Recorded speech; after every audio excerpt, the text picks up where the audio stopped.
el día de hoy no me gusta la palabra cerrar, ¿no? Porque igual nos deja todo abierto, pero y estaría genial, ¿no?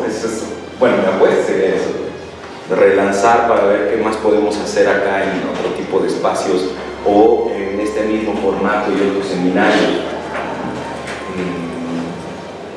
Va a estar con nosotros la doctora Tania Costa.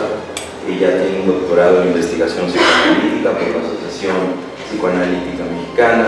Es profesora del Departamento de Filosofía de la Ibero.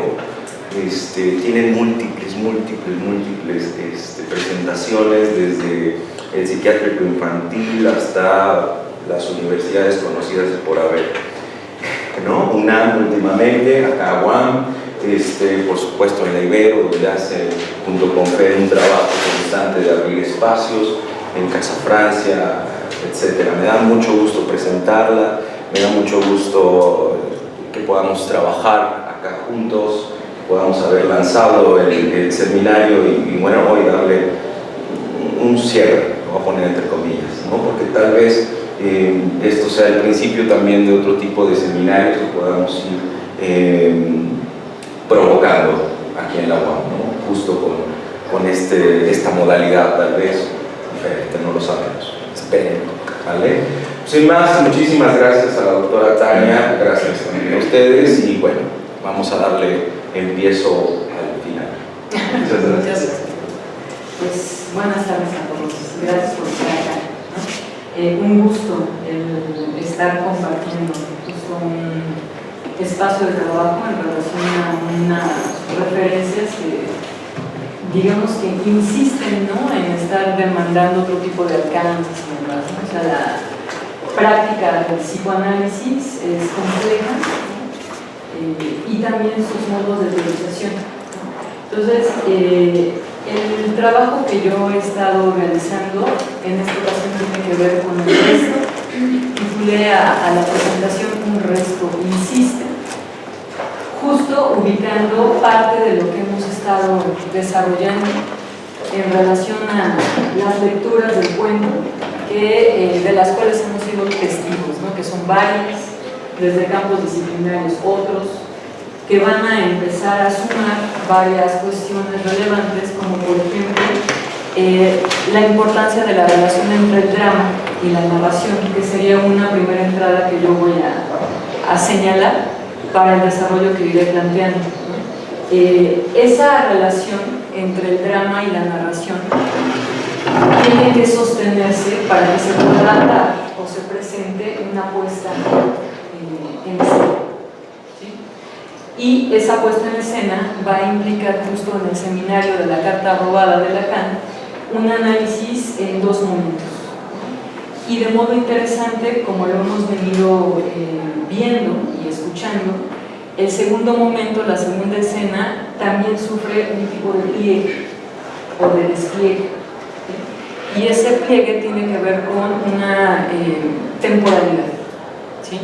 Porque si recordamos, hay una acción que realiza Dupin, que es salir del espacio del ministro, dejando, entre comillas, olvidada, porque es con una intención, ¿no?, la cigarrera, para retornar y entonces emular o replicar el acto que tiene el propio ministro al hurtar la carta en la primera escena, ¿sí? Entonces, de esa segunda escena vamos a trabajar un despliegue, ¿sí?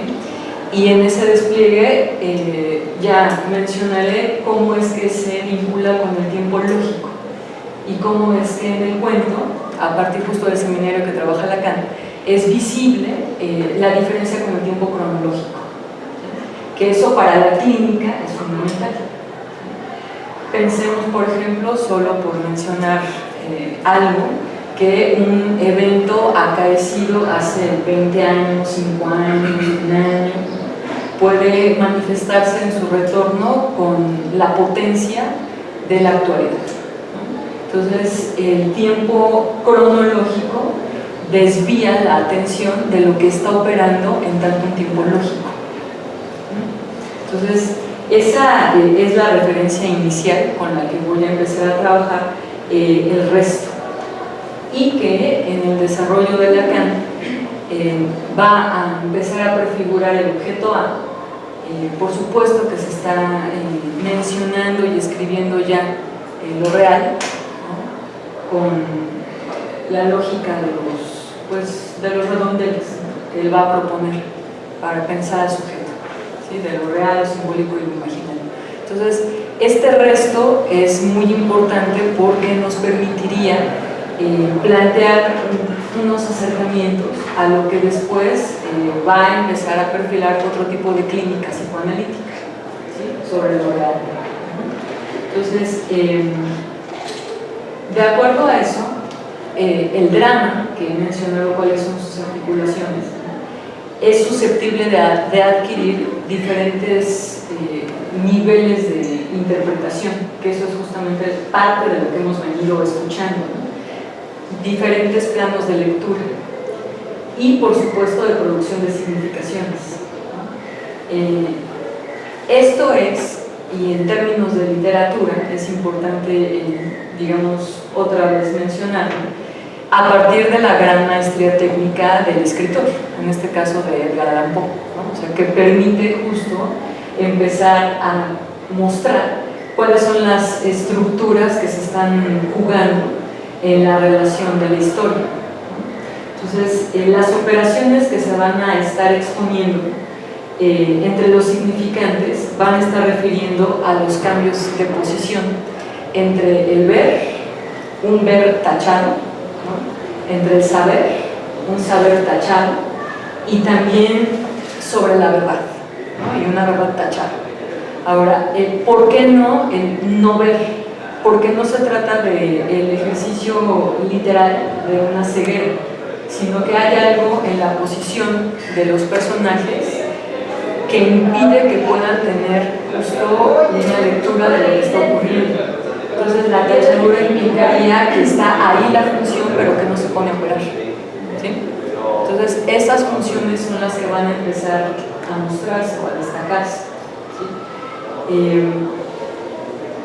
Es interesante pensar en plantear una preescena, ¿no?, de lo que sería la primera escena que toma Lacan, porque esa preescena tendría que ver con el encuentro del lector con el cuento, ¿sí?, y que ya desde ahí empieza a posibilitar una serie de reflexiones en relación a cuál es la participación que tenemos en esta relación, ¿no?, una relación que se establece también a partir de una dialéctica, ¿no?, con el texto, ¿sí?, y cómo es que ese tipo de relaciones van a empezar a producir movimientos al interior justo del cuento, que en este caso era de los contenidos, ¿no? Entonces, por favor, digamos que si nos planteamos un ejercicio de ubicación de lo que tendríamos en el planteamiento del cuento, ¿no?, podríamos ubicar, y asumiendo para el efecto de que tengamos un diálogo más fluido, que la reina entra en relación con un objeto que es la carta, ¿sí?, y el rey va a irrumpir ese espacio con el ministro, ¿sí? El rey sería el lugar desde donde este objeto adquiere su potencia, ¿sí?, porque si la reina va a llevar a cabo justamente un movimiento, es a partir de lo que significa este que está acá, ¿sí? Significativo que el rey está en una posición de un ver tachado, ¿sí?, y que justamente el ministro junto con el lector en esa lectura, ¿no?, son las posiciones que advierten lo que está ocurriendo, ¿sí? Entonces el vector implicaría la relación que tiene el objeto, la carta, a partir de esta posición, que sería la de reina. O sea, la carta importa porque tiene que ver justo con el rey, en relación a algo que pone en entredicho el acomodo actual, ¿sí? O sea, si quitásemos a ese personaje, el efecto de la carta digamos, no se pierde, ¿sí? No sería eso. Por favor. Tendríamos en la primera escena, que es justamente la que nos estaría planteando el ejercicio de análisis, ¿no? Lacan, que va a haber un cambio en la posición del ministro en relación al efecto que tiene la irrupción de esos dos personajes en la reina con la carta, ¿sí? Y esa carta va a tener o va a sufrir y va a soportar o va a ser soporte de un cambio por otra carta que lleva el ministro, ¿sí? En ese movimiento hay una metonimia. Es algo muy importante. Es un movimiento metonímico de cambio, ¿sí? Se está intercambiando la carta que lleva el ministro, ¿sí? Y está sustrayéndose la carta que estaba detentada por la reina, ¿sí? Esa carta no va a quedar ahí como la carta original, ¿sí? Sino que va a ser sustituida. Y es significativo ese cambio porque es ahí en donde Lacan menciona el respeto, ¿sí? Entonces, por favor.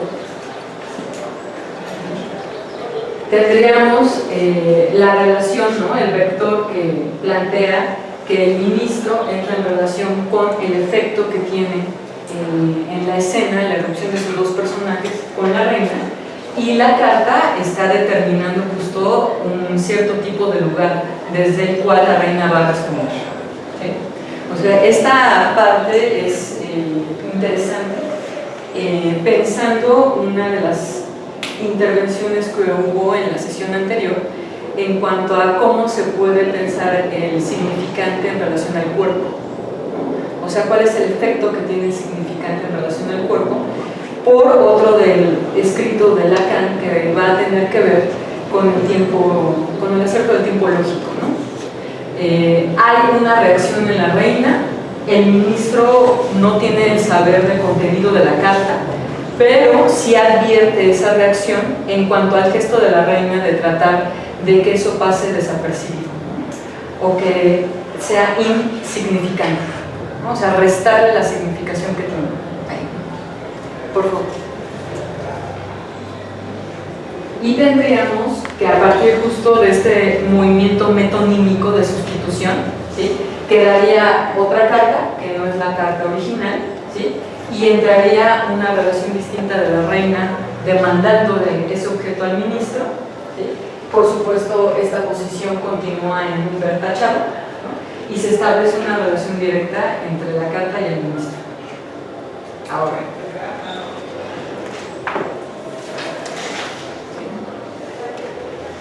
en la primera escena, sí, que podríamos.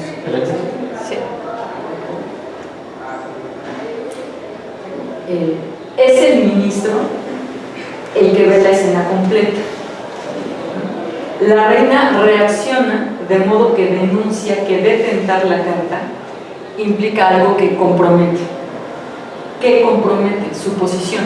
Y su posición no es unitaria, sino que la tiene en cuanto está vinculada con las otras posiciones. Su acción de intentar restar importancia al objeto, de investirlo con el velo de lo insignificante, deviene en aquello susceptible de ser interpretado en el orden de una transgresión. No sabemos a qué, que justamente por eso hay una pluralidad de lecturas. Pero la reacción nos permite y sostiene una lectura que tiene que ver con que algo se está transgrediendo, ¿sí? Algo del orden de la ley, ¿sí?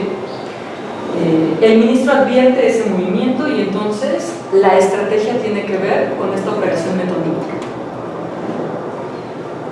Dice Lacan en el seminario, sí, todo podría pues haber pasado inadvertido para un espectador ideal, que habrá que pensar cuál es el espectador, ¿no? En una operación en la que nadie ha pestañeado y cuyo cociente, es decir, el resultado, es que el ministro ha hurtado a la reina su carta y que, resultado más importante aún que el primero, la reina sabe que es él quien la posee ahora y no inocentemente, ¿no?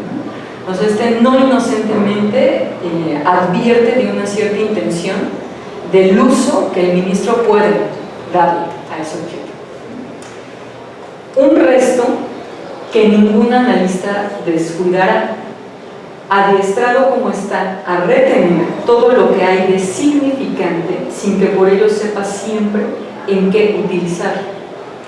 La carta dejada a cuenta por el ministro y que la mano de la reina puede ahora estrujar en forma de bola. Cierro la cita. Entonces, es a partir de la operación metonímica que se va a presentar un resto en las relaciones que se están planteando en la primera escena. El resto es esa carta, ¿sí? Esa carta que puede ser estrujada por la reina y tirarla. Está en lugar del objeto inicial, pero ese objeto ha sido lanzado, expulsado al ámbito de las significaciones, ¿no? O sea, está ya en el circuito simbólico. Ya no está, su importancia ya no está como un objeto material. Su importancia es otra, adquiere otra dimensión. El resto entonces de este movimiento, que es la carta que rige el ministro, el cociente de una operación metonímica, implica que el juego abre, ¿sí? El juego va a comenzar, sostenido en la tachadura del contenido de la carta. Es decir, el contenido está ahí, pero no lo podemos advertir. Pero justamente al no advertirlo es que se empieza a fluir en relación a todo el tipo de vínculos que se van estableciendo con ese objeto. En tanto no lo conocemos, entonces es que se dispone a un excedente de producción de significaciones. El lugar que potencia y sostiene la tensión entre las posiciones es la del rey, que ve de modo tachado, ¿sí? En la escena 2, que está el ministro mirando por la ventana, ¿no? Y Dupin nos muestra una posición de intersección, Dupin, ¿sí? En tanto que Dupin se presenta con un elemento tecnológico que son las gafas, ¿no? Las gafas verdes. Es el que ve y está también y al mismo tiempo en un ver tachado. Está condensando esas dos funciones. Está señalado eso por el aparato tecnológico que son las gafas, ¿no? Imaginariamente él entra a esa escena, digamos que a partir de una ignorancia, ¿no? O sea, una ignorancia en tanto que no está puesta en juego la función del análisis que sí va a llevar a cabo en el despacho del ministro, ¿sí? O sea, está velada esa función. Ahora, esta parte también es interesante porque se había ya mencionado la vista de lince, ¿no? Que tenía el ministro, y los linces ven en infrarrojo, o sea, perciben el calor del cuerpo. Entonces es interesante plantearse que justamente el cristal verde impide que eso suceda, ¿no? Sería otra manera también de pensar esa referencia en el cuento, ¿sí? El método que va a aplicar, el que podemos llamar detective cero, que es Dupin, ¿no? Inaugura justamente toda ese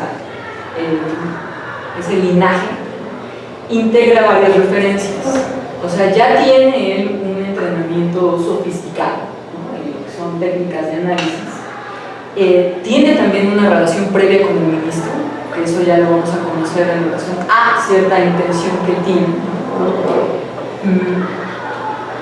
y eso va a entrar en juego con, digamos, asumir la recuperación de la carta. Y en esa relación hay un referente interesante en cuanto al pago, porque que lo asuma Dupin no depende de la suma que ha ofrecido la reina. O sea, no depende para que se ponga en juego, pero se pone también en paralelo a lo que va a desplegar justamente su acción, ¿no? Estas situaciones permitirían ubicar a Dupin en una posición excéntrica. ¿A qué? A la propia escena, a lo que está ocurriendo ahí. Y justamente a partir de esa posición es que Dupin puede desplegar un ejercicio en su mirada que implicaría entrar a ese espacio como si se tratara de un espacio cartográfico. Es decir, Dupin entra a un espacio legible. No es un espacio que va a ser seccionado, como ya se ha mencionado, ¿no? En un ejercicio de trabajo como el de la policía, a nivel de lo imaginario, sino que lo que él está, digamos, emprendiendo es una labor de lectura cartográfica. En este movimiento en donde Dupin deja intencionalmente olvidada, lo cual sería una relación interesante, es una relación interesante, ¿no? La cigarrera de oro, ¿no? Se ubica al olvido justamente bajo otra función, que sería la de la inadvertencia, que es un término que justamente en la traducción aparece en varios momentos. O sea, se advierte algo y bajo ciertas condiciones se pierde esa advertencia, ¿no? O se extravía, o se suspende. Dice, el ministro, al momento de sustituir la carta en la escena 1, está ya planteando un modo en cómo podemos subrayar esta operación del tiempo, ¿sí? Pues esta escena deviene en un díptico, es decir, que su lectura implicaría dos momentos. Uno será en donde empieza a plantearse las posibilidades y con qué cuenta para llevar a cabo la estrategia, y el segundo va a tener que ver con la sustitución a través de la carta. Ese movimiento va a replicar el movimiento inicial que llevó a cabo el ministro, ¿sí? O sea, está operando de una manera similar, ¿sí? Bajo esta condición, el tiempo lógico es el que se está presentando y no así el tiempo cronológico. Dice, lo que sucede después es un entrar al juego de intercambios metonímicos y metafóricos para la psique, ¿sí? Si pudiésemos plantearnos parte de la crítica que está en el texto, ya en la elaboración de Edgar Allan Poe hacia cierta instrumentalización de la razón, que por supuesto está en vínculo con la elaboración del cogito cartesiano, ¿sí? Podríamos escribir, ¿no?, que metonimia metáfora luego existe. Sería una posición interesante en la que nos ocupa en la praxis analítica. O sea, no se trata de un cogito, sino más bien de operaciones lingüísticas que justamente impulsan el movimiento en relación a una posición, ¿sí? Sería un modo de entender la crítica que realiza Dupin sobre la razón instrumentalizada de la policía, ¿no? Una función reducida a su condición más precaria, servil o de medio, que por supuesto ahí está despojada de gran parte de su riqueza, y su riqueza está en los accidentes. Ahí considero importante subrayar que la crítica al ejercicio racional, fundamentalmente el que nos ha legado la Escuela de Frankfurt, ¿no?, es una crítica que tiene puntualizaciones que nos exigen contexto, ¿sí? O sea, no es la crítica a la razón, ¿sí?, sino a un cierto tipo de uso o puesta en juego de la función o de ciertas funciones. Lo menciono porque se ha comenzado a volver casi pues digamos un útil la mención de todo está comprobado estadísticamente o de acuerdo a ciertas estadísticas tal situación.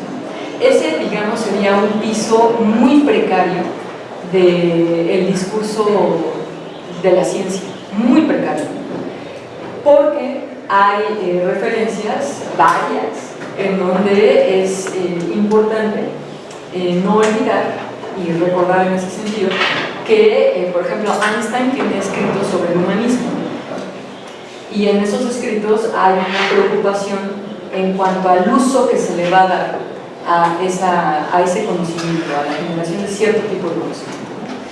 Y también hay referencias en donde, digamos que los que están en la práctica de la ciencia tampoco están reduciendo de una manera arbitraria lo que en ocasiones se llama como la verdad absoluta, ¿no? O sea, como si estuviera acabado ese conocimiento y ya no hubiese que andar más sobre eso, ¿no? Sino que más bien parece que en ocasiones se repite un modo en cómo se establece cierta comprensión de la ciencia, pero dentro de esos discursos son los propios científicos los que regularmente están desbancando sus nociones y diciendo que no estamos encontrando y desconocemos gran parte de lo que se podríamos estudiar. Entonces eso es importante también para darle un lugar a de qué estamos hablando cuando decimos la razón, ¿verdad? Habría entonces en esta crítica del cogito cartesiano, ¿no? un lugar en donde se va a avanzar en el seminario de la carta robada y se va a poner en entredicho un juego de conjeturas, ¿no? Para mostrar una cierta ubicación de lugares que son determinantes para que se presente eso, ¿sí? Cuando la reina tiene la carta, es decir, cuando se la regresa el jefe de policía, ¿sí?, guarda silencio, pues establece un cierto pacto entre el ministro y ella, lo cual también es algo interesante en cuanto a la operación que tiene que ver con la verdad, ¿sí? O sea, no la muestra y habría que pensar en su momento bajo ciertos otros temas, ¿por qué? El mensaje que deja Dupin al ministro le permite al lector historizar el movimiento del propio Dupin, es decir, hay una causa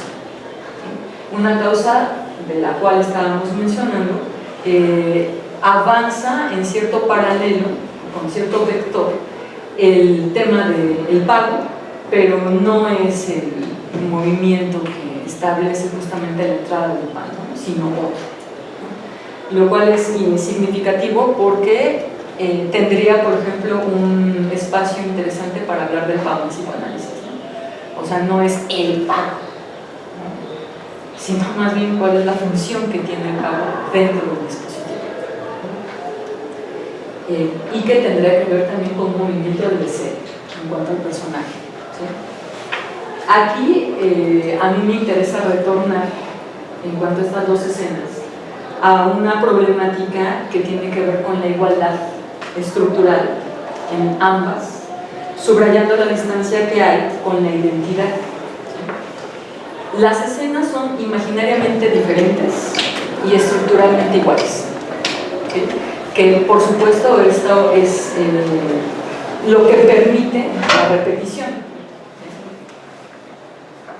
la igualdad de la estructura y la diferencia de las escenas. Igual e idéntico ha sido un problema que ha, digamos, ocupado varios siglos al trabajo reflexivo. Podremos plantear que A no es igual a A porque A es idéntica a A, ¿sí? O sea, para que pudiera establecerse una relación de igualdad tendría que participar otra letra, ¿sí? Como por ejemplo en la lógica de A no puede ser no A, en la lógica aristotélica, por supuesto, ¿no?, de la cual nosotros somos herederos, ¿sí? Entonces, la problemática que está presentándose acá en cuanto a la identidad,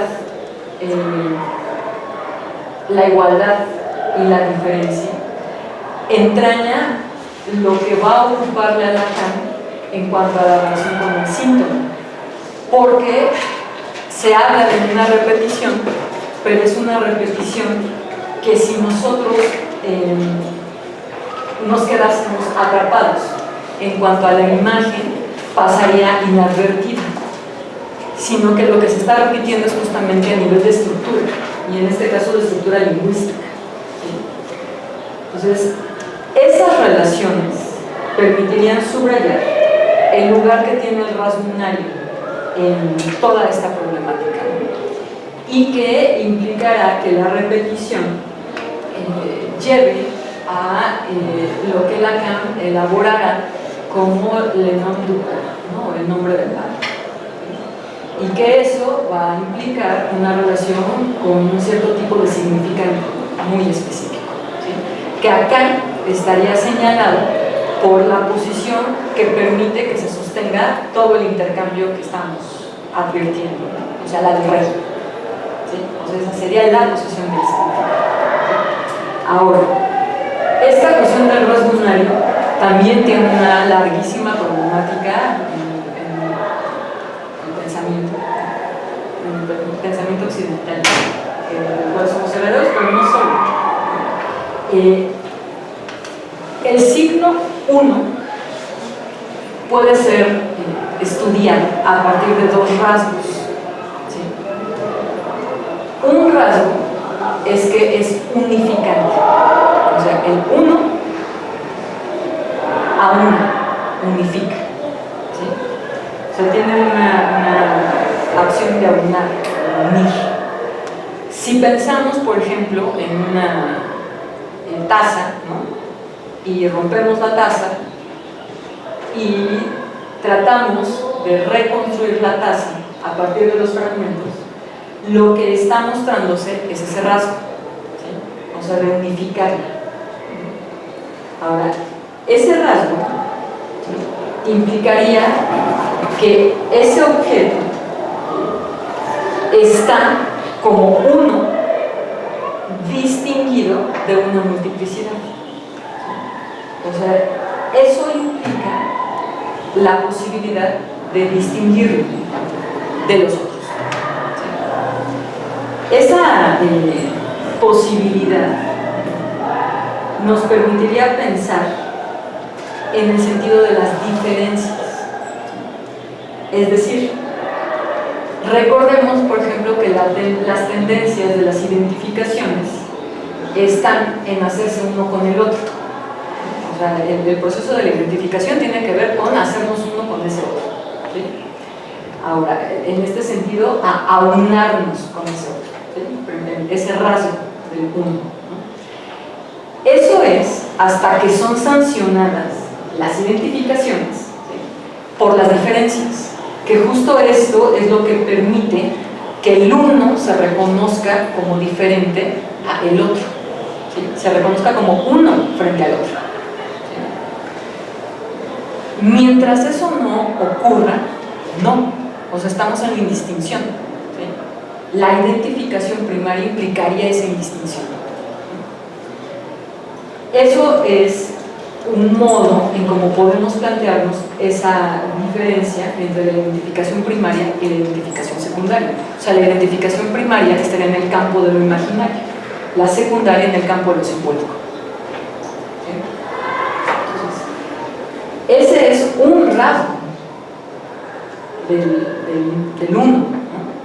Otro rasgo del uno es el unario, ¿no? O sea, el rasgo que lo cualifica de un modo más específico, ¿sí? Algo es uno a partir de un todo. El rasgo unario es lo que marca a un objeto como uno de los múltiples objetos de su clase. En ese sentido, remite al nombre que designa esa clase. Por ejemplo, ¿no?, un libro, ¿sí?, señala a este objeto como uno, pero perteneciente a esa clase. Libro. Ese rasgo es el que permite transitar de la identificación primaria a la secundaria y así a la transferencia. Es el paso del rasgo unificante al rasgo unario. Si enunciamos una clase, ¿sí?, la que ustedes quieran, lo que se va a poner justo en juego es cuáles son los objetos que pertenecen a esa clase, a partir de ser signados con ese rasgo. Pensemos, por ejemplo, en una característica de la madre fálica, ¿sí?, en esa posición, ¿no?, y la tendencia unificante con el hijo. En esas identificaciones estaríamos en el primer rasgo, ¿no?, en donde hay una pretensión de unidad. Avanzaríamos a partir de que se señale la diferencia, y esa manera de señalarlo, lo que menciona Lacan es que no va a provenir de esa relación que se está estableciendo desde el inicio, sino que proviene de fuera, ¿sí? Hay una otra posición que es la que va a intervenir para señalar que no son lo mismo, ¿sí? Y justo lo hace sancionando. A una posición le va a prohibir reincorporar el objeto, y a la otra posición le va a prohibir tener un intercambio sexual con ese objeto, ¿sí? Que por supuesto estamos hablando de deseo primordial, incestuoso, y tendríamos una referencia con el planteamiento del Edipo, que es a partir de la castración, ¿sí? Entonces, es a partir de esa amenaza de castración que podemos pensar al rasgo unario como una posibilidad de abrir la clase de otros con los cuales el sujeto puede entrar en relación, ¿sí? Es decir, dada la prohibición que tiene que ver con ese vínculo primario o inmediato, ¿no?, que denomina la clase, se puede sustituir a ese objeto con otros objetos, ¿sí? Le nom du père significa el apellido del padre. Eso es interesante, ¿no?, por cómo lo podemos pensar en cuanto a las implicaciones que tiene el nombre y el apellido, que en general un nacimiento justo en parte lo que implica es integrar a alguien, a una línea genealógica, porque se está relacionando simbólicamente con toda una traza generacional. O sea, los apellidos van marcando un cierto modo de historizarnos, ¿no?, como sujetos, un antes y después, y están señalando la relación que se tiene con, digamos, la causa, ¿no?, con el padre y con la madre, en ese sentido, ¿sí? Entonces, le nom du père es el nombre de la clase o familia a la que pertenece el sujeto, ¿sí? Eso marca el rasgo unario al mismo tiempo que señala la prohibición endogámica y abre justo al intercambio con lo exogámico, ¿no? En ese sentido es que aparece la posibilidad de iterar, que por ahí en varios seminarios la menciona, ¿no?, como de cambiar, de caminar, de andar. O sea, lo que hace es estar expulsando a ese sujeto al intercambio con otras, digamos que en términos de Lévi-Strauss, con otros clanes. O sea, no puedes entrar en comercio sexual con los integrantes de este clan, pero sí con los otros, ¿sí? Entonces, además de eso, implica la posibilidad de errar, de fallar, de ir sin rumbo, ¿no? Bajo esta perspectiva, el denominado destino nos permitiría digamos, la incorporación de un vector que separa y que une, ¿no? Es un destino, en el sentido de que efectivamente nos está vinculando con todo un linaje, con toda una referencia a partir de la cual nos historizamos, pero eso no cierra la combinatoria, porque si lo planteamos desde el costado de nuestro destino es repetir a partir de la organización o articulación de ciertos significantes, ¿sí?, que nos producen en una posición de sujeto, si los situamos así, no tiene mucho sentido el psicoanálisis. O sea, como para qué, iríamos a enterarnos qué estamos repitiendo y también asumir que seguiremos repitiéndolo. Bueno, pues, ¿y eso como para qué? No, justo de lo que se trata es de que esa cadena significante es susceptible de ser intervenida. Entonces, esa intervención va a depender, y aquí se abre todo como un espacio de trabajo, pues de la posición de la maestra, o sea, de la posición de quien está escuchando, de quien está sosteniendo, acompañando, ¿no? Y que no por solo eso, pero también es tan importante entender cómo es que los procesos de identificación señalarían a esa posición como un motivo para repetir la historia ahí, pero dependiendo de que se sostenga esa posición, la del analista, esa repetición puede encontrar justo su desarticulación y otro modo de rearticulación, ¿sí? Es otro tipo de movimiento, otro tipo de errancia, digamos, para el sujeto. Porque eso sí hablaría de una posibilidad incluso de sostener un discurso ético en la práctica psicoanalítica, si no eso no tiene como para dónde. Hay una manera en cómo también se puede encontrar la lectura de Lenon-Dupert, que sería Lenon-Dupert errando, ¿no? Que Dup sería incauto y se puede traducir como el no necio. O sea, Lenon-Dupert errando, que sería otra manera en cómo lo trabaja también Lacan, es aquella posición que puede entrar en un cambio, ¿sí? O sea, que en este iterar lo que se produce es también la posibilidad de cambiar, ¿sí? ¿A partir de qué? De sustituir objetos, ¿sí? O sea, la sustitución de objetos implica la posibilidad de transferir, ¿sí? Y en esa posibilidad de transferir es sostenible pensar cuáles son las posibilidades de devenir en otra posición para ese sujeto, ¿sí? Que no están clausuradas. Entonces, en esta lógica del rasguñar, lo que centraría la atención en estos dos lugares que menciono, ¿no? Sería la prohibición de hacer de la unidad todo.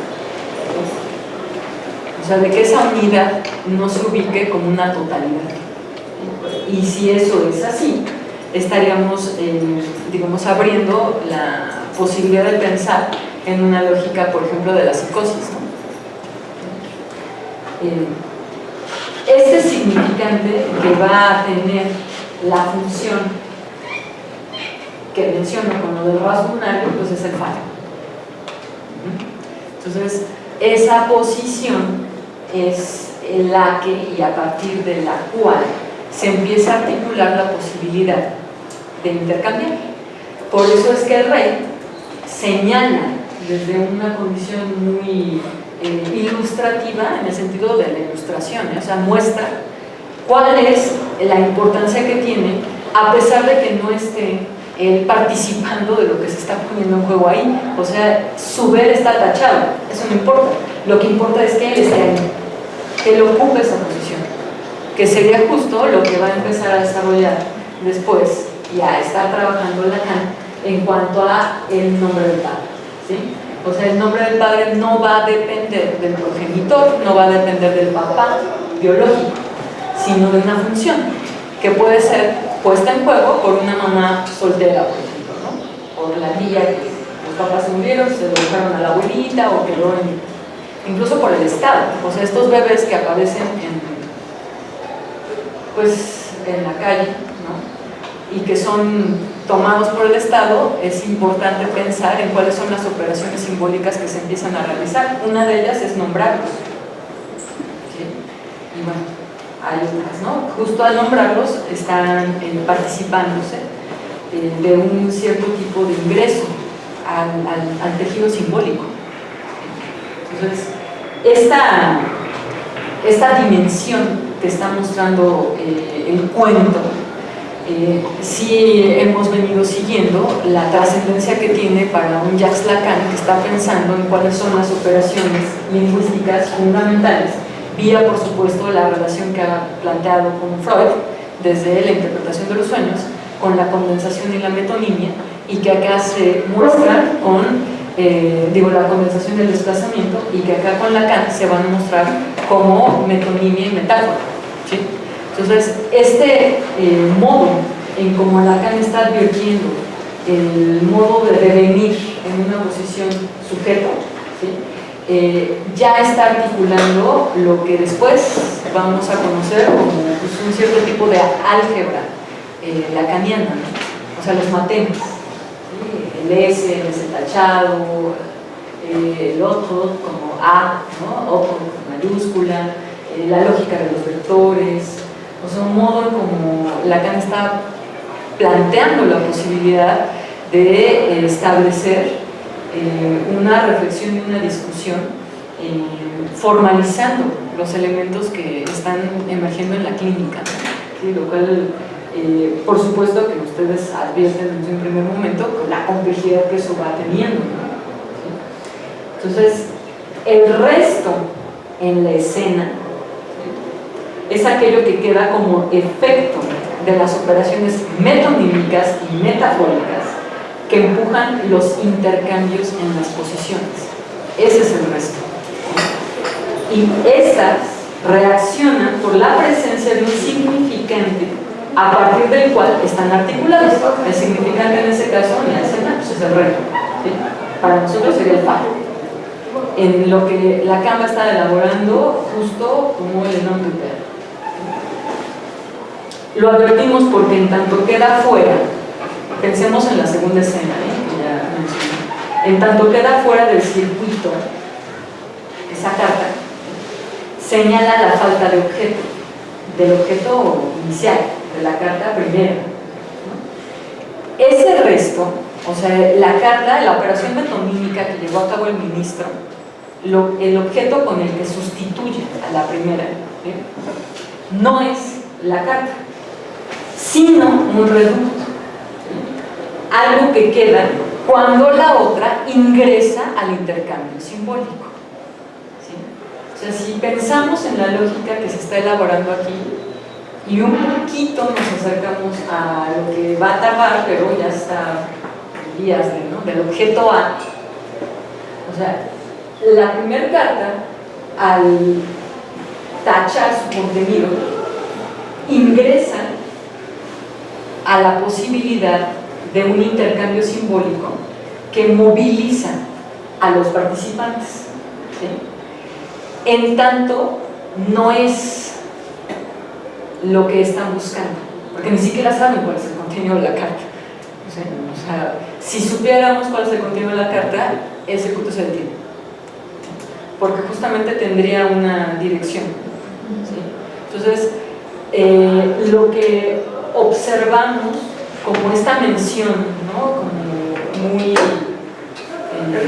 específica, pero que tampoco tiene un gran desarrollo, ¿no? En el seminario de la carta robada, como el resto, nos permite pensar en qué ocurre con la relación imaginaria que se está estableciendo en el estadio del espejo, por ejemplo, que es un escrito que antecede al seminario de la carta robada, ¿sí? O sea, es anterior, y que Lacan ahí va a empezar a mostrar cómo es que se va a formar el yo como una función especular, fundamentalmente especular, ¿no? Y que además nos advierte de una escisión o una división, ¿no? Porque ustedes recordarán en esta escena que él construye, ¿no? En donde el espejo está reflejando algo que es una imagen, ¿sí?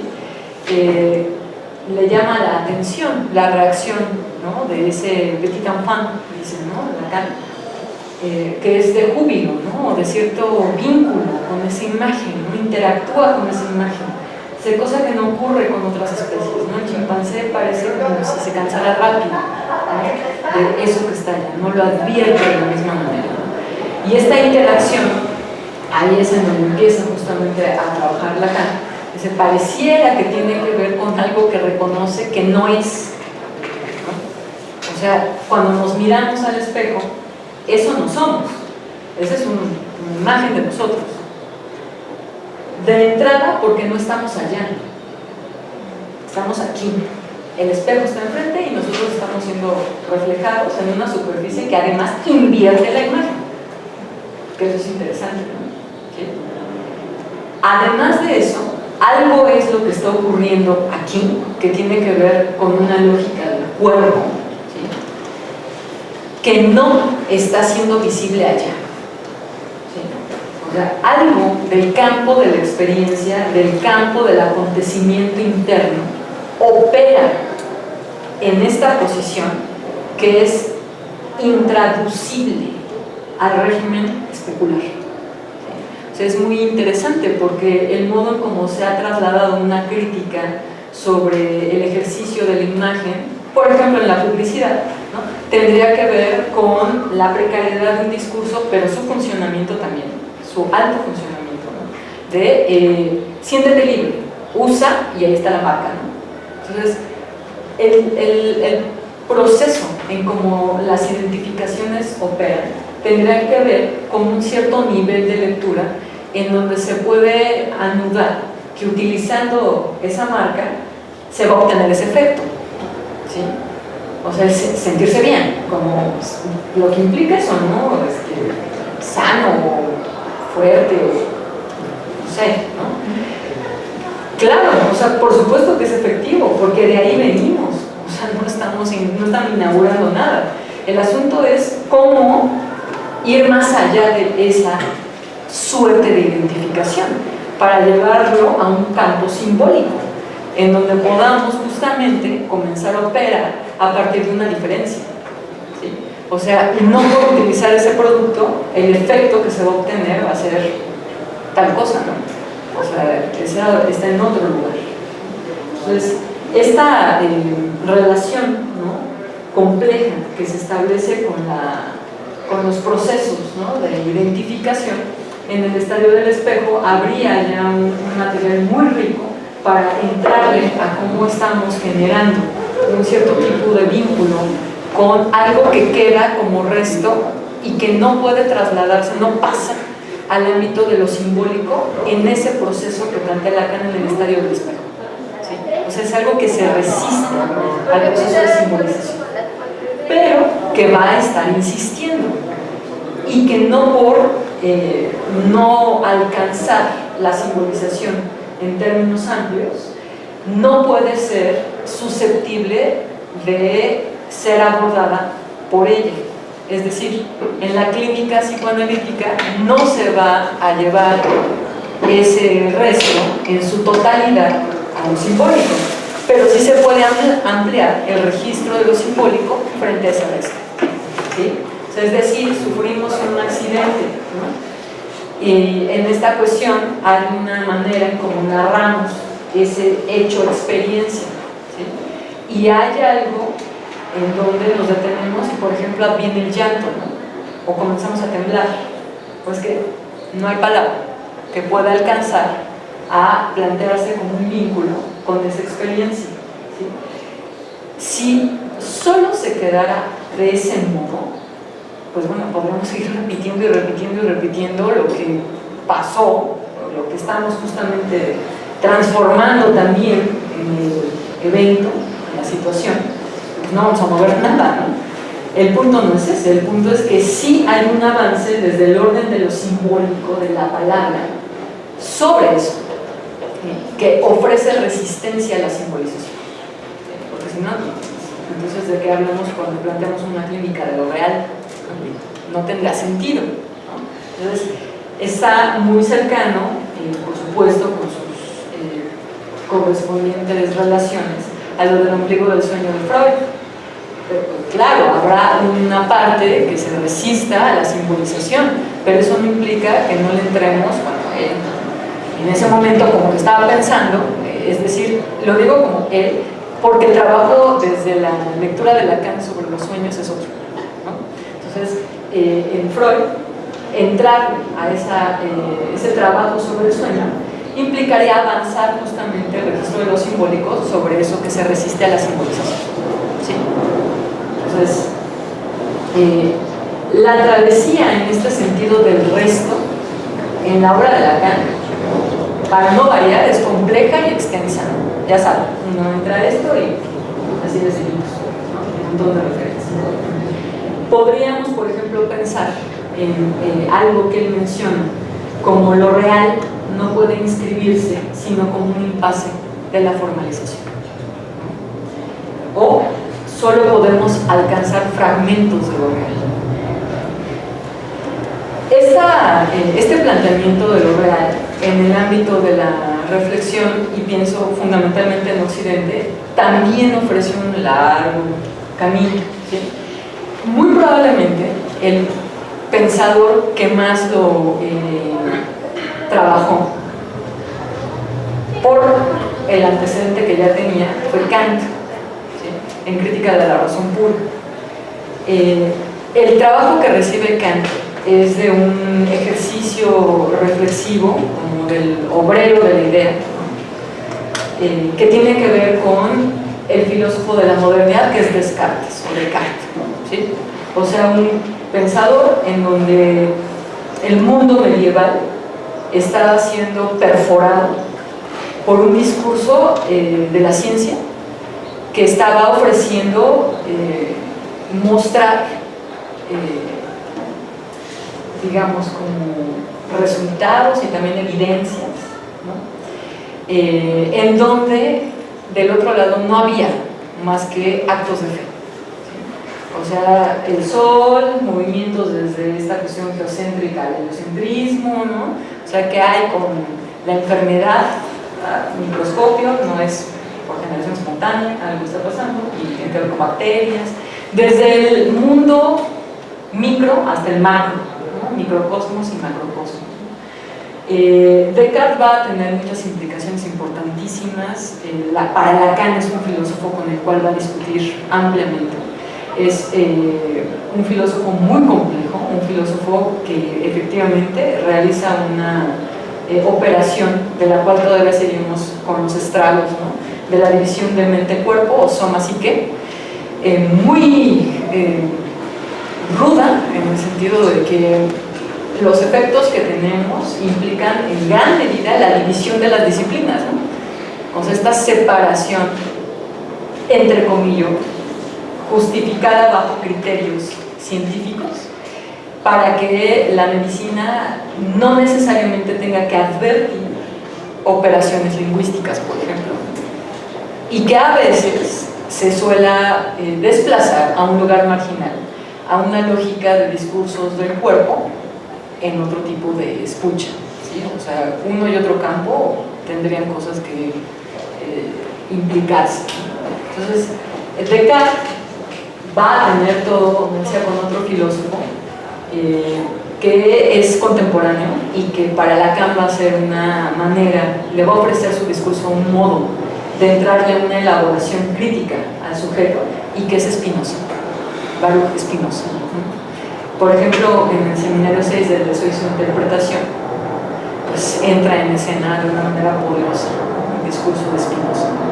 Entonces, ubiquen ustedes y recuerden que el discurso de la modernidad efectivamente es uno con Descartes, pero no se agota ahí.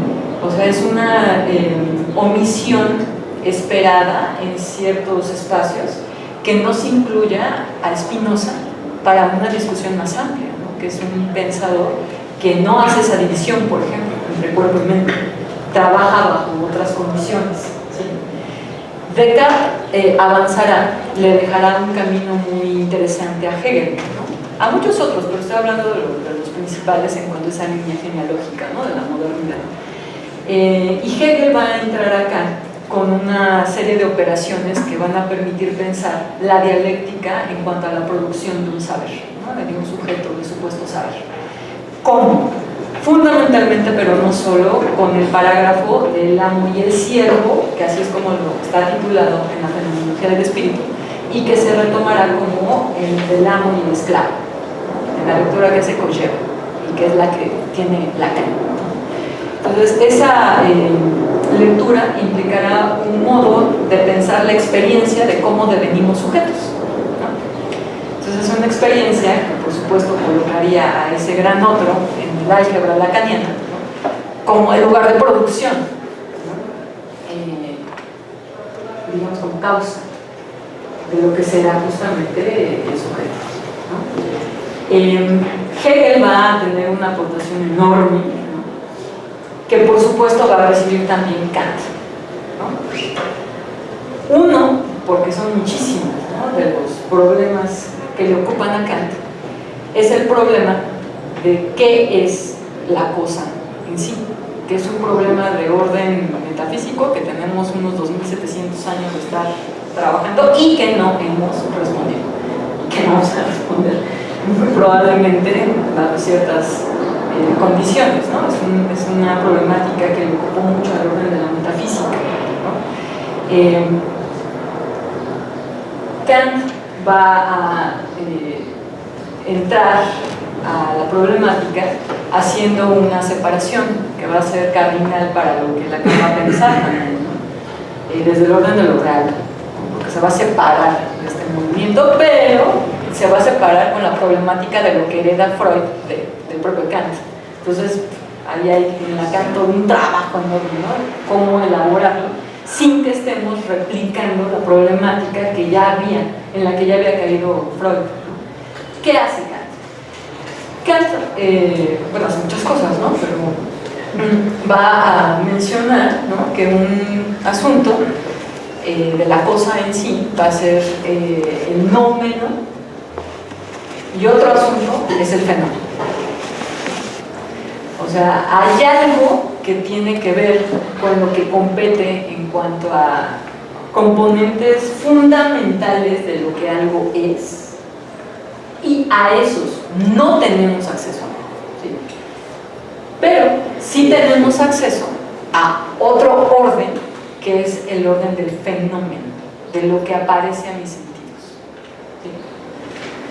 Entonces, ese movimiento, que por supuesto ocupa muchísimos parágrafos de crítica de la razón pura, ¿no?, va a permitir un avance, un desplazamiento sobre la producción de conocimiento en relación a lo que se puede conocer, ¿no? Que con Kant va a decir, no, ya, no habría, o sea, posibilidades para estar insistiendo en la producción de conocimiento, en eso que excede y que escapa a lo que nos genera un vínculo con esto que llamamos, entre comillas, realidad, ¿sí? O sea, eso no, pero sí podemos generar conocimiento a partir de lo que es cercano al orden de la percepción, de lo que sí nos genera información, datos, ¿sí? Entonces, esta posibilidad marca, ¿no?,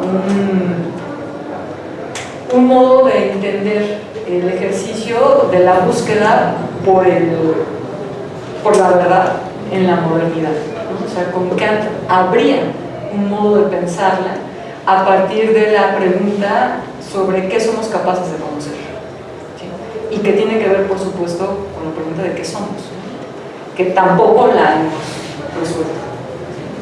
O sea, no es suficiente digamos, como el antecedente que tenemos y que nos va muy bien en sentidos de complejidad en la elaboración lacaniana, en el antecedente con Aristóteles, ¿no?, con el libro 1, por ejemplo, de Política, en donde él señala, ¿no?, que sí, efectivamente somos animales racionales, pero también somos animales políticos, pero somos animales políticos porque somos animales lingüísticos, ¿sí?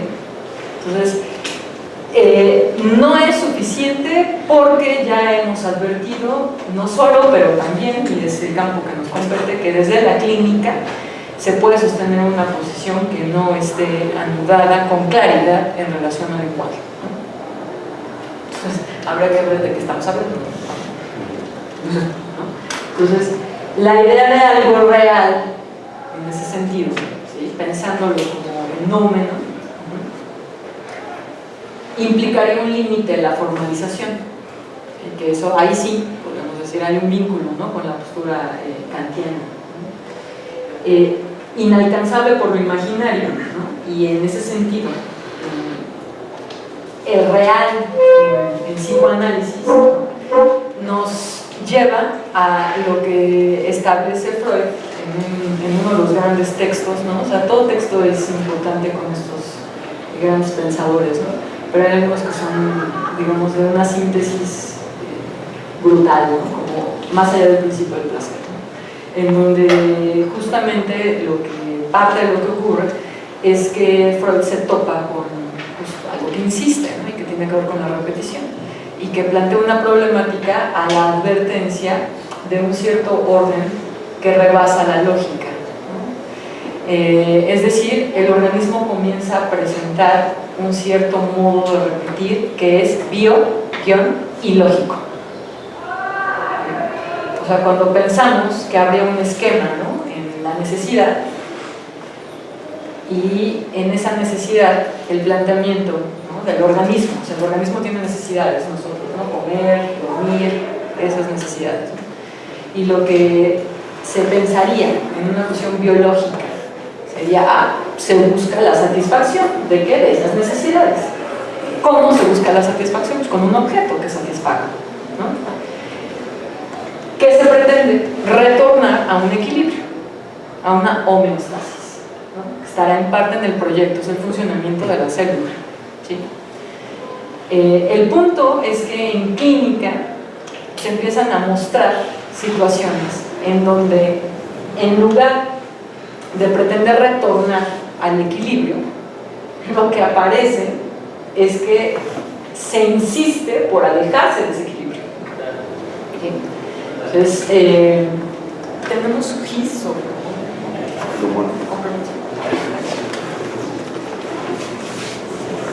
por favor. Ya volví.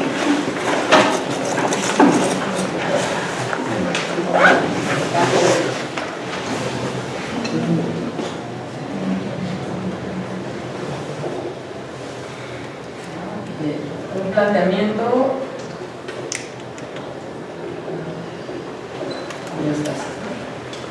tendría que ver con que en el organismo, ante la presencia de una necesidad, hay justamente un quiebre de esa homeostasis o de ese equilibrio, ¿sí? Es una cresta que se presenta. Para retornar a esto, habría que buscar esta cuestión de la satisfacción vía un objeto, ¿sí? El supuesto es que el principio del placer se encontraría no en el objeto, sino en el retorno a esta línea homeostática, ¿sí? O sea, no está en el objeto, está cuando regresamos con estos estados en donde no hay algo que esté alterando el circuito, ¿sí? El asunto es, bajo este principio del placer, ¿cómo explicamos el vector contrario, ¿no? O sea, cuando hay un tipo de funcionamiento en donde en lugar de querer retornar justo a esa homeostasis, lo que se está presentando son acciones que nos llevan a incrementarla, como por ejemplo en la anorexia. O sea, en el organismo, por supuesto que hay hambre, por una lógica biológica, claro que hay hambre. ¿Cómo explicar que justo sucede algo en el orden de la experiencia que no tiene ya que ver con el placer entonces, sino que se está presentando otro planteamiento que es el goce? Entonces podríamos en ese sentido, ¿no?, mencionar la articulación que realiza Freud de las pulsiones. O sea, más allá del principio del placer implicaría eso. O sea, la pulsión de vida es insuficiente para explicar esta condición que muestra el síntoma, ¿sí? Y que además está operando bajo la lógica de la repetición, ¿no? Entonces, esta insistencia, ¿no?, alejaría de esta línea de equilibrio, pero justamente ofrece una correspondencia, ¿no? Una problemática otra, distinta. Por supuesto que se menciona en Freud, ¿no?, un cambio en el texto de Más allá del principio del placer a nivel de la técnica, ¿no? Y que para Lacan va a implicar un tipo de trabajo clínico distinto en cuanto al trabajo sobre las pulsiones, ¿no? Es otra cosa. Entonces, voy a mencionar algunos referencias para ir, pues sí, dejando cosas más abiertas, ¿no? Pero para que podamos dialogar un poco. Puesto de esta manera, ¿no?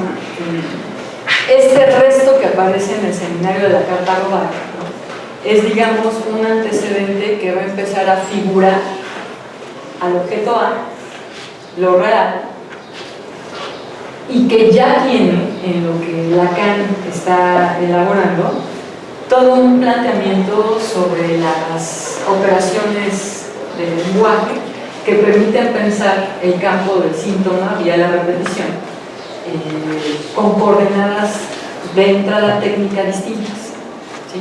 Entonces el seminario de la Carta Robada es por eso colocado al inicio de los escritos, porque sí muestra un ejercicio a partir del cual la entrada de Jacques Lacan al campo de la praxis psicoanalítica, tanto en lo teórico como en el dispositivo, va a ofrecer otras articulaciones.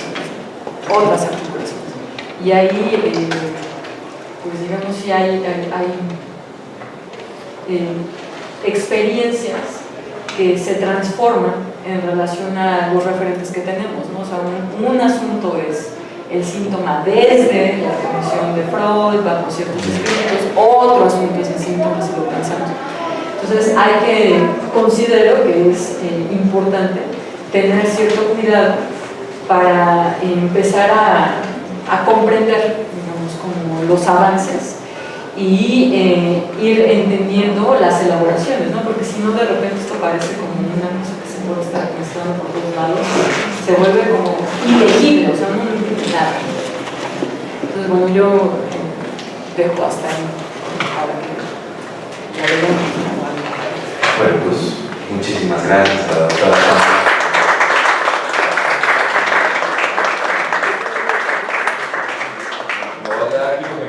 Me encanta esto. No sé, yo estoy pensando en el esquema L. Por favor, la que ¿No? Ya sabes que va a salir así.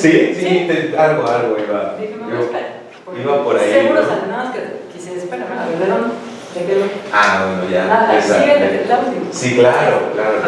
Entonces, sí, o sea, el que está en el seminario, ¿no? De la Carta Robada. Entonces, permite entender la... No, es que el juego se avienta un cuento... Sí. No, es que justo iba a preguntarte sobre este esquema L y tu lectura sobre las miradas y las acciones del cuento. ¿Cómo nos podrías explicar este? O sea, la relación.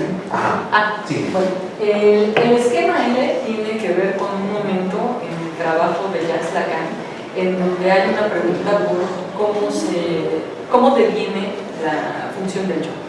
¿Sí? Es una función y deviene a partir de una función especular. Entonces, esa función implicaría una posición de desconocimiento, ¿no? Que ya se pone, digamos, se muestra con el estadio del espíritu. O sea, el yo no es a partir del sujeto. Yo y sujeto son posiciones distintas. ¿Por qué es importante esto? Porque el trabajo que va a ocupar la praxis psicoanalítica, y subrayo, ¿no? desde este compromiso que asume Lacan cuando se separa de lo que habían venido haciendo con el legado freudiano, ¿sí? Será subrayar que el trabajo de la praxis psicoanalítica es con el sujeto, no con el yo. ¿Sí? Ahora, ¿por qué es no solo importante, sino fundamental esto? Porque si nosotros pensamos la clínica a partir del yo, estamos pensando en la clínica como Anna Freud, por ejemplo, ¿sí? Como gran parte de las películas. Entonces, bueno, ¿y por qué no? Alguien puede decir, bueno, ¿y qué?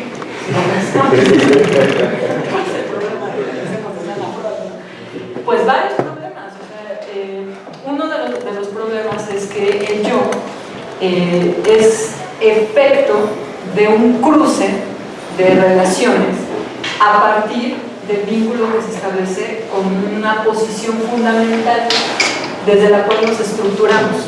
¿sí? ¿Qué es esto, no? Bueno, los animales humanos que somos, la especie a la que pertenecemos, ¿no? Somos mamíferos muy precarios, ¿sí? O sea, mamíferos que requieren de un soporte externo durante un tiempo, pues, un lapso prolongado. Pensemos en el caballo nace, ¿no? Y ya, si no se levanta, se muere. Fin de la discusión, no va a estar ahí gallego esperando y a ver, no, ya.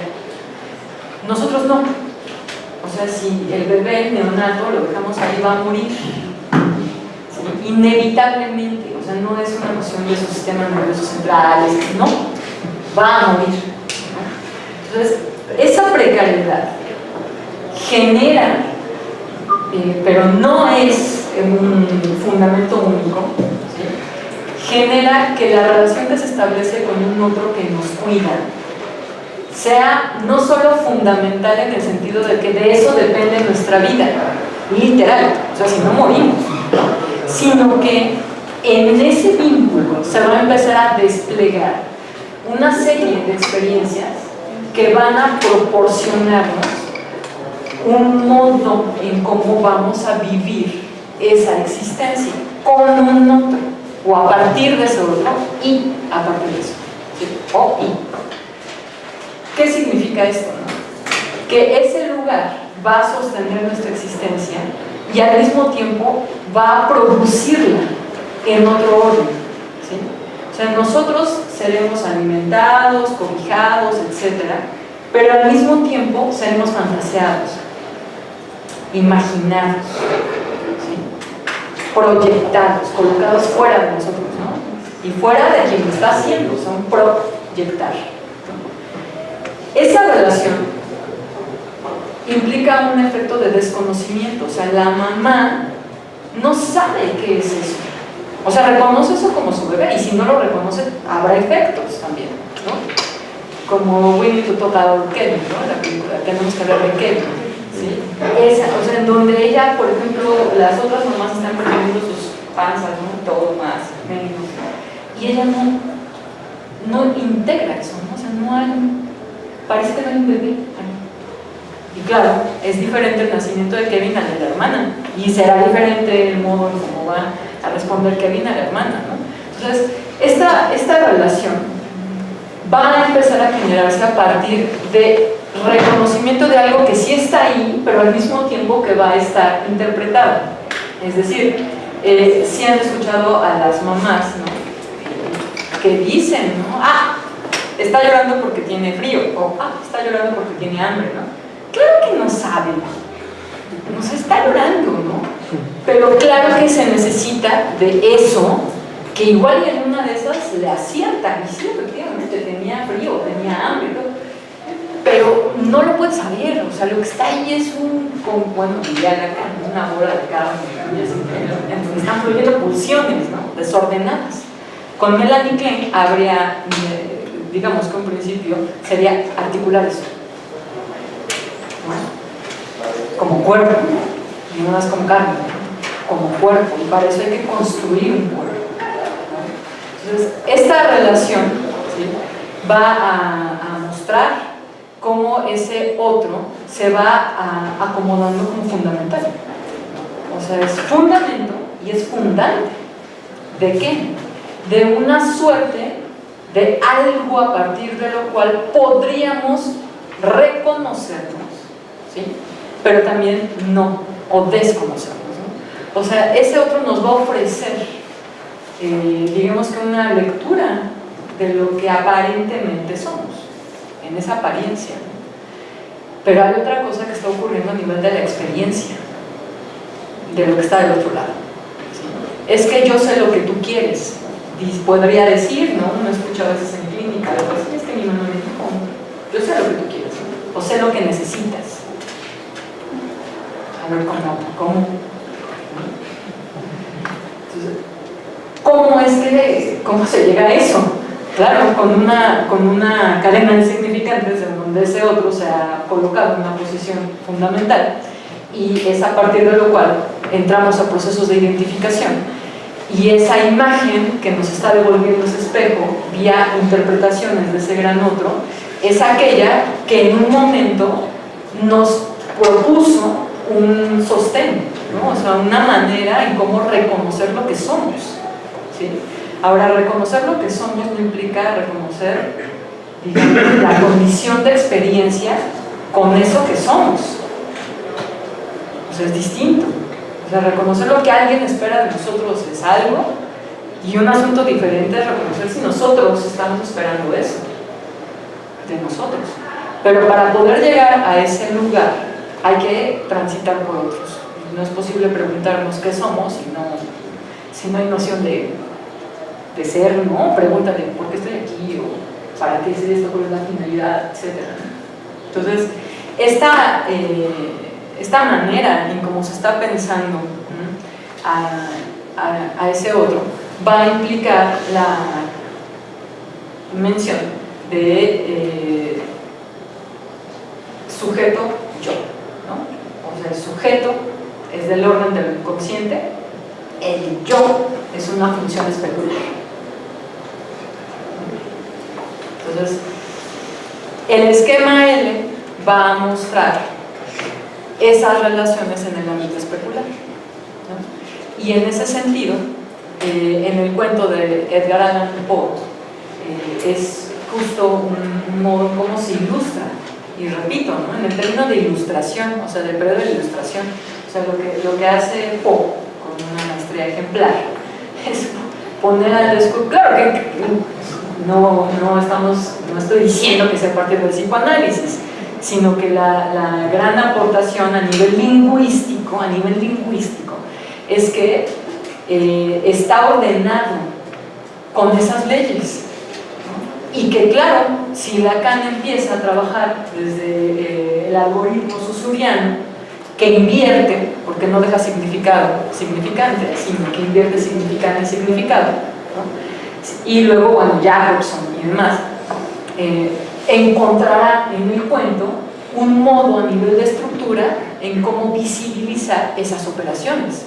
Entonces, el esquema L nos permite leer ese momento en donde el yo, en el sentido de la división, ¿no? Entrará en una relación imaginaria en donde también Lacan colocará el muro del lenguaje, ¿no? Con un otro, o sea, la relación que tenemos nosotros en lo cotidiano, ¿no? Con as pequeños, que claro, detrás de eso está el poderoso, ¿no? Pero ese no sé, ya está perdido, pero tiene efectos, ¿no? Entonces cuando no, es que se ve como medio, como que no me cae bien, pues si no conocemos a la persona, ¿de dónde va a salir eso? Pues es una proyección, ¿no? Entonces es un juego de proyecciones e identificaciones. Entonces, si no se puede separar, ese es el yo, si no podemos separar eso, voy a decirlo en corto, ¿no? Digamos en corto, ¿sí? Pareciera que estamos interpretando esto que llamamos realidad a partir de nosotros como verdades. Eso es un riesgo, ¿no? Porque no estamos ni siquiera entrando en relación con nosotros. Que entrar en relación con nosotros también es todo un tema, ¿no? Pero estamos en un impasse. O sea, si lo que yo interpreto es colocado como lo que el otro fundamentalmente tiene, ¿no? Muestra, pues eso no va a permitir una escucha que fluya a partir del desconocimiento de ese otro. O sea, para escuchar a los otros, de entrada hay que asumir que uno desconoce el discurso del otro, sino que escuchas pues el tuyo, ¿no? Entonces esa relación es fundamental y fundante de la posición del analista, y eso se revisa en un proceso psicoanalítico. Por eso, si uno no está atravesado por un proceso psicoanalítico, es más vulnerable a entrar en ese juego especular y entonces desviarse o salirse de esa posición y estar, pues, se tacha la escucha, por supuesto, no estamos desde otro lugar. Entonces, yo no es sujeto. Ya con eso tendríamos para todo un seminario, ¿no? Entonces, el esquema muestra justamente esas relaciones, porque el que es fundamento del yo, ¿no? Es el otro. ¿sí? O sea, el vector está señalando justamente la relación, de donde está determinándose, ¿no?, la posición. Pero está ese otro, digamos, vinculado con la producción de sujeto en relación al inconsciente, ¿sí? Entonces, hay que hacer un rodeo en clínica para entrarle a eso, ¿no? O sea, por supuesto, el síntoma tiene también una relación con eso. O sea, bueno, difícilmente uno se levanta un día y, ay, voy a ir a análisis, ¿no? ¿Por qué no? No tengo citas para otras cosas, voy a análisis. No, claro que no, o sea, que en la demanda, así que se dirige hacia un otro, en el que participa todo esto, hay una historia. O sea, el síntoma ya es un modo de inscripción para ciertas cuestiones que tienen que ver con cada uno de nosotros, ¿no? Entonces, esa manera en cómo se va a recibir a ese que está demandando, ¿no?, implica la posibilidad de pensar desde dónde va a estar emergiendo ese discurso, ¿sí? Y lo más probable es que bajo ciertas condiciones, de modo inicial, sea desde el orden de lo imaginario. O sea, eso es lo que cambiará, por supuesto, ¿no?, dependiendo de ciertas circunstancias, etc., ¿no?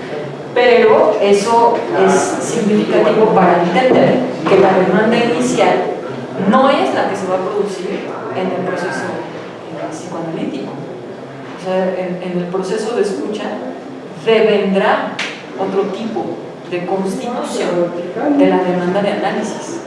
Ay, sí es cierto, es que yo no me había fijado, pero en realidad no venía por eso. O sea, vengo por esto otro. No tenía idea de que está vinculado con, es cierto, pues eso me interesaba a mí, o etcétera. Entonces, el esquema le permitiría justamente pensar eso en un momento de la enseñanza de Lacan, la relación con el imaginario que yo subrayo. No es cualquier tema y sí está en el seminario 2, y que sí habría que retornar a ello porque nos ofrece elementos para distinguir de qué no se trata, en la clínica lacaniana. O sea, eso hay que, o sea, claro que hay que entenderlo, ¿no? O sea, pero ese no es el punto, ¿no? O sea, en la clínica, y marca toda una dirección de la cura, por supuesto, una cura distinta, ¿no? Sí, no, pues ese me encanta porque ahí está lo de la palabra plena, por ejemplo, y cuando Lacan pone en el seminario 2 justo que Dupont es en ese sentido como un psicoanalista porque se pregunta qué es una carta, ¿no? Y la carta le pone el estatuto del inconsciente, ¿no? Entonces, bueno, no, ya, a ver, ustedes, por favor, ¿no? Si tienen alguna pregunta, algún comentario para la doctora, por favor, de una vez ya se los probablemente. Sí, porque ya hemos llegado casi a... Sí, bueno, a mí me llamaba mucho la atención en esta parte donde se hablaba de la posición del analista, ¿no? Y justo me parece que el recorrido que se hace en el cuento de Edgar Allan Poe es justo como eso, ¿no? El dispositivo psicoanalítico de pronto, ¿no? Entonces me llamaba mucho la atención porque ahorita que mencionabas acerca de que cambia la dirección de la cura en esta escucha lacaniana, llamémoslo así, ¿cómo sería esa posición del analista, ¿no? O sea, de pronto, ¿cuál sería la interpretación? O sea, me surgen como muchas preguntas. Claro, esa no. El título, de hecho, del seminario de Edgar Allan Poe, psicoanálisis, tiene toda ese dibujo. Hay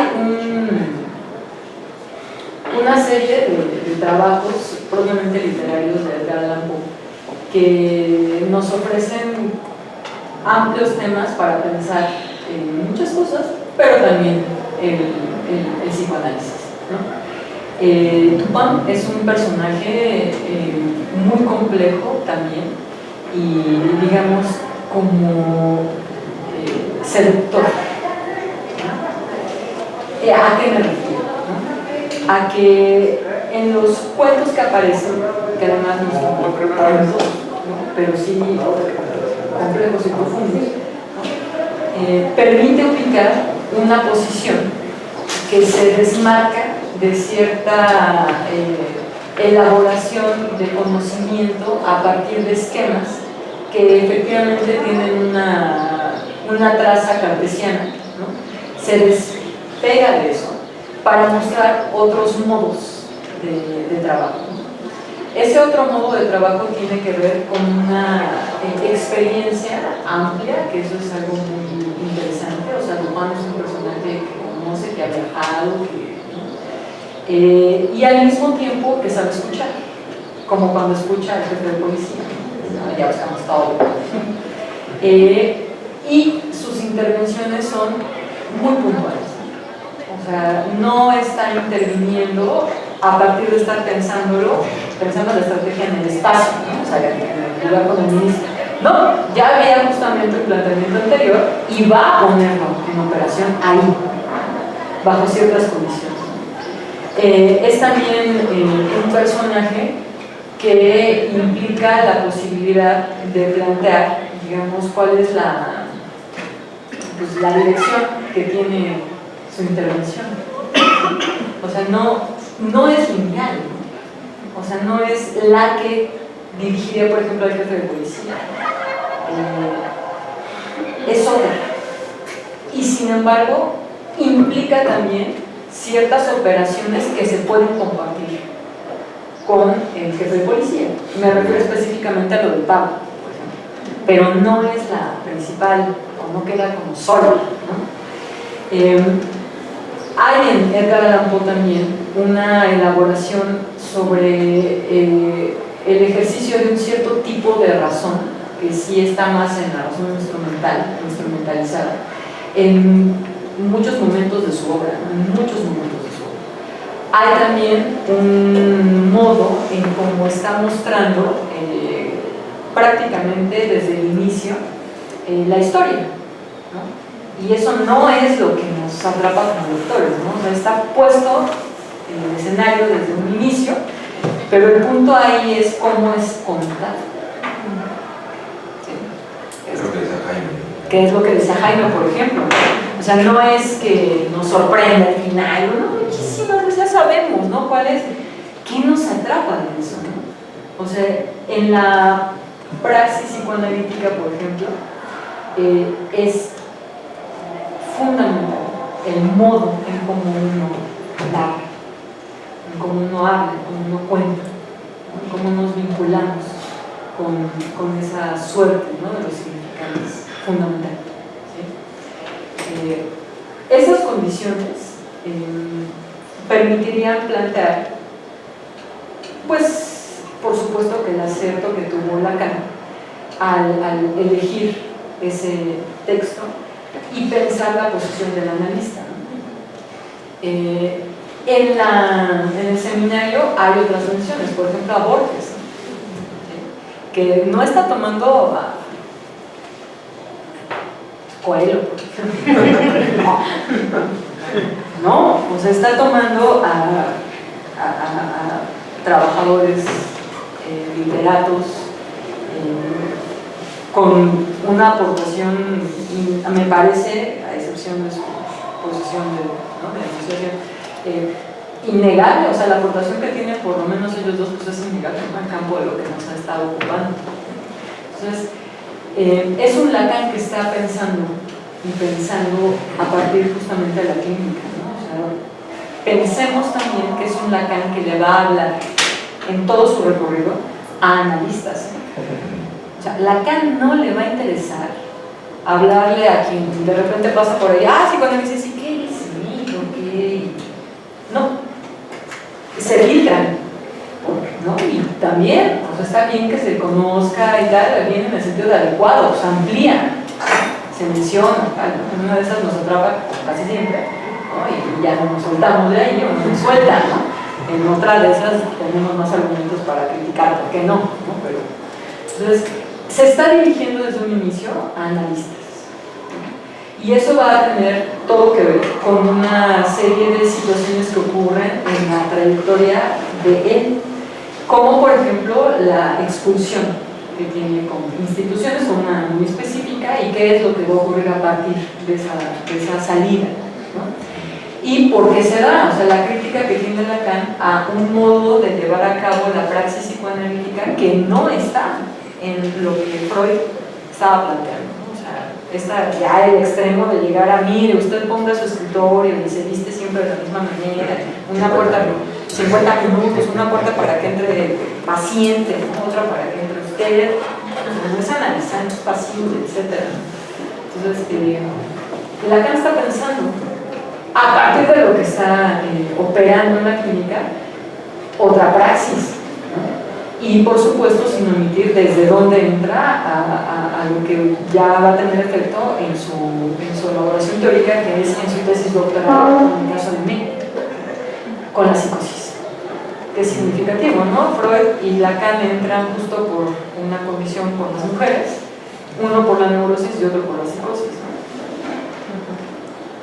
Entonces, esta compleja articulación y desarticulación va a generar que Lacan subraye la posición del analista en muchos momentos, porque es a partir de esa posición que se puede llevar a cabo un análisis, ¿no? O sea, desplegar un análisis, ¿no? Que hay toda una pregunta de qué es eso, cuándo sí podemos hablar o desde qué coordenadas de que está operando justamente ciertas funciones para producir un inconsciente, desde dónde, ¿no? Y cuál es la dirección que se le da a eso. Entonces, una de esas coordenadas es que el lugar del analista va a tener que ver con un lugar de supuesto saber, por ejemplo. ¿Eso es, hay una novedad de Lacan? No, por supuesto, está desde Freud, pero un asunto es pensar la transferencia en Freud planteando que no hay fin de análisis, a pensar la transferencia en Lacan planteando que sí hay posibilidades de un fin de análisis. Entonces, el lugar de supuesto saber va a sostener, ¿no?, un recorrido a partir del cual se pueden desocultar por un poco, ¿no? Hacerle el guiño a Heidegger, que también va a trabajar muchas veces Lacan, esas repeticiones, por ejemplo, ¿no? Pero a nivel de estructura, ¿no? ¿Qué es lo que se está repitiendo? Por ejemplo, ¿a quién se le está hablando en el dispositivo? Pues no es a ese o a esa. Cuando digo ese o esa, pues estoy en el ámbito del imaginario, ¿no? Es una posición de analista que hace semblante de otra, que sí es estructural desde mi discurso, pero que necesito que se coloque ahí como apoyo, como soporte, ¿no? Eso es una posición que tiene que estar advertida, ¿sí? Y su advertencia no opera únicamente desde coordenadas teóricas, o sea, no es suficiente la teoría, pero es necesario, ¿sí? Pero no es suficiente. ¿Qué es lo que se colocaría? El análisis propio, ¿no? Esa posición implicaría la posibilidad de hacer intervenciones, ¿no? Que ese fue en gran medida parte del problema, la expansión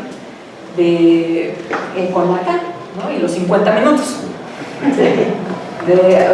en un análisis, ¿no? Bajo ciertas condiciones, ya con cuestiones planteadas ahí, ¿no? El analizante toca, abrimos y puedo pasar. Cuando, por ejemplo, había venido preguntándose sobre poder, si puede esto, tal. Eso no es cualquier significante. Bueno, nos vemos la próxima, por ejemplo, ¿no? Ahora, ¿por qué? Oigan, ¿a quién, qué nos está preguntando? Nos está pidiendo en gran medida una como aval, ¿no? Usted me tiene que decir si yo puedo o no, me tiene que autorizar a tal cosa, ¿no? Tampoco le podemos decir, oiga, no, yo no puedo hacer eso como cree, ¿quién cree que soy yo? No. Pero, y no podemos negar que eso está justo en un lugar que es importante, pero se puede hacer una intervención así, que tendrá que ver con, a ver, aquí hay que pensar algo, ¿no? Muchas cosas. Entonces, este modo en cómo se empieza a plantear la intervención desde la posición de analista genera otro tipo de preguntas y, por supuesto, abre la reflexión a temas del orden de la ética, por ejemplo. O sea, el lugar de analista tendría que ver con el lugar del objeto A, por ejemplo, y un lugar de desecho. Y eso es algo muy importante también, y que tiene que ver con el pago, por ejemplo.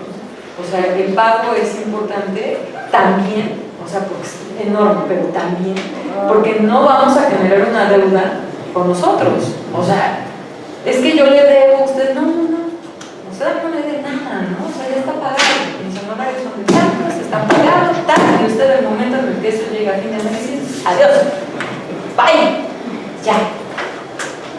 No, pues de lo contrario, eso es una, imagínense, se vuelve ya un síntoma del análisis, ¿no? Es una cosa que sí, o sea, hay en donde sí. Pero se puede cobrar de otra manera. Y cuidado, ¿no?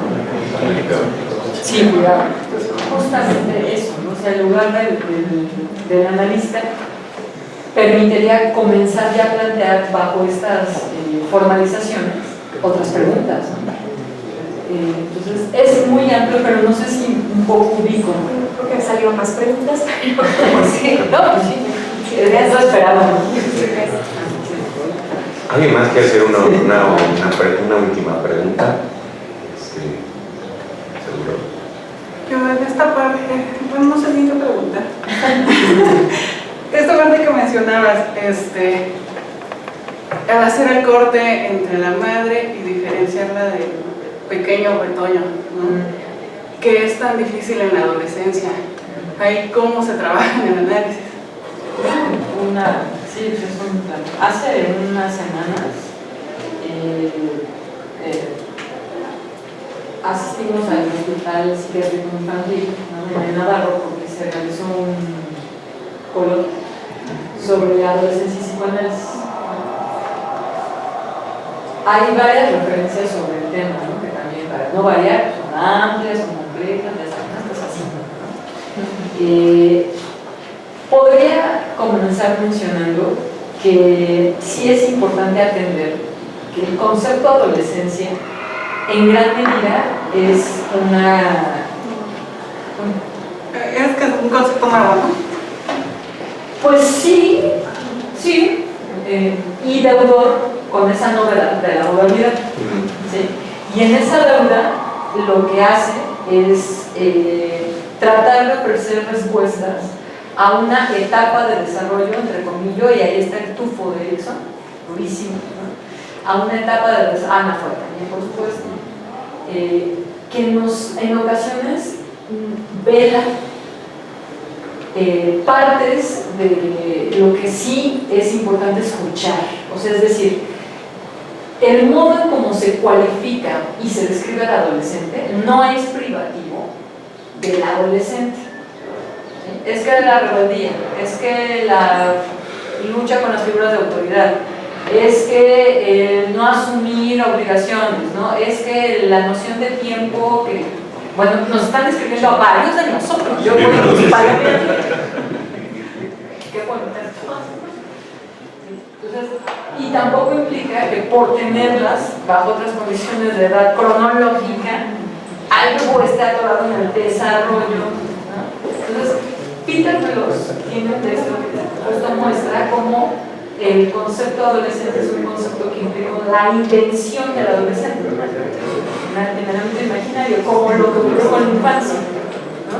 O sea, al niño se le empieza a construir y a perfilar bajo ciertas coordenadas, porque antes eran como señorcitos, ¿no? Y luego ya iban creciendo. La infancia descubre cosas, pero también cubre otras. Entonces, entendiendo eso de la entrada del adolescente, habría que vincularlo, por ejemplo, con la noción de juventud, que quizás es un poco más extensa, ¿no? Y nos permite discutir otro tipo de situaciones, ¿no? O sea, por plantear una referencia. Ciertas, entre comillas, problemáticas que se escuchan en las preparatorias, por ejemplo, que pueden ser de los docentes o de los papás, que se están quejando, ¿no? Constantemente de los adolescentes y tal, son promovidas, o sea, ese comportamiento es promovido por la propia lógica de la institución, ¿sí? O sea, si se modifica o sale, cambia. Entonces, ahí tendríamos una relación con, parece que no es un criterio privativo de esa edad, sino que es un efecto de ciertas articulaciones al interior, ¿no? si lo pensamos desde esas coordenadas, tendríamos una manera distinta de escuchar ciertas producciones sintomáticas. Pienso en una que es, digamos, que habría que atender, ¿no? La de la ballena azul, por ejemplo, ¿no?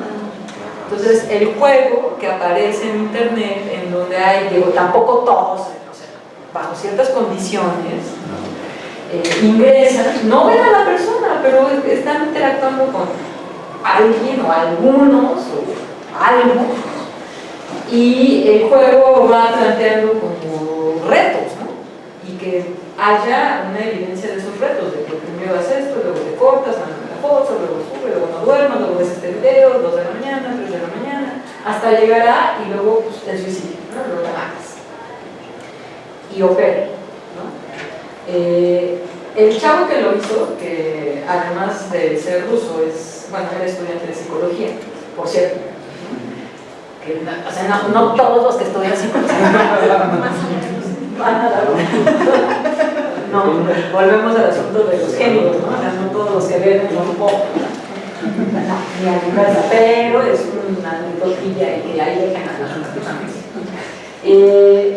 dice, bueno, dice en una entrevista que hicieron que su intención era deshacerse de parte de la población que no sirve. Un modo como muy interesante de cierta lógica que jala fascismo, que jala ciertas praxis, ¿no? De exclusión, etc. Que es muy diferente como Fer nos hizo notar a lo de Thanos, ¿no? Con lo de el personaje de los Avengers, no sé si o sea, que lo que opera ahí es una suerte abierta, o sea, incluso él mismo podría desaparecer, ¿no? O sea, entonces es otra cosa, ¿no? Entonces acá, por ejemplo, con ese juego sí nos ofrecería una serie de reflexiones sobre qué es lo que está ocurriendo, bajo qué condiciones opera así y cuáles serían modos de entrarle a la escucha y de intervenir, por ejemplo. O sea, pero más que decir con los adolescentes se tiene que trabajar de esta manera, ¿no? Primero cuestionar qué es esto del adolescente, luego más bien situar es complejo, tal, a ver, hay que atender la situación, qué pasa, desde dónde, la posición que tenemos, ¿no?